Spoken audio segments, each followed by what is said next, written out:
çağındayız. Taş üstüne taş koyanın elimizi taşın altına koymaya. Ben Supi Olcay, Balıkesir Vali Vekiliyim.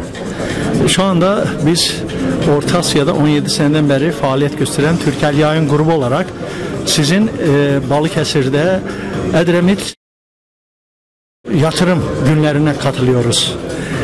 Ve bir de öğrenmiş bulunuyoruz ki siz aynı zamanda bizim Pamir Kırgızlarının Türkiye'de yaşamış olduğu bölgede kaymakamlık yapmışsınız. Evet. Biraz bundan bahsedin, sonra biz bu konuya dönelim. Hay olur.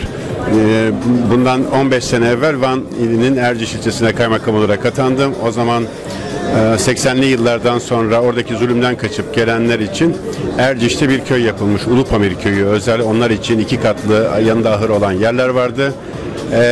Orada çok güzel dostlarım oldu. Hala dostluklarım devam eder. Onlarla beraber hem yakları otlattık, hem kımız içtik, atla beraber oyunlar oynadık Hıdrellezler'de. Çok keyifli günlerimiz vardı. Hepsine buradan selamlarımı iletiyorum. Çok güzel ilişkilerimizi hala devam ettiriyoruz. Sıcak, cana yakın, çalışkan, memleketini, vatanını seven insanlar olarak bildim hep. Buradaki güne gelecek olursak, bugün burada Balıkesir Yatırım Günlerini organize ediyoruz. Güney Marmara Kalkınma Ajansı, Büyükşehir Belediyesi, Balıkesir Ticaret Odası, Balıkesir Sanayi Odası ve elbette Balıkesir Valiliği'nin şemsiyesi altında organize edilen bir şey.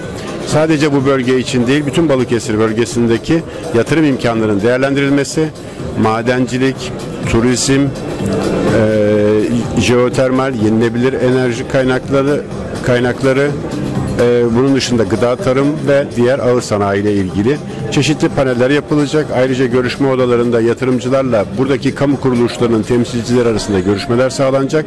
Neden buraya gelmelerini istiyoruz? Biz onlara buraya geldiklerinde, yatırım yaptıklarında hangi kolaylıkları sağlayabiliriz? Onlara aktaracağız kendilerine. Onların ya kendi firmalarıyla buraya gelmesini ya da aracılık yaptıkları şirketlerin buraya yatırım yapmasını sağlamadan isteyeceğiz. Buradaki işimiz budur. 2 günlük süre içinde bunları yapacağız.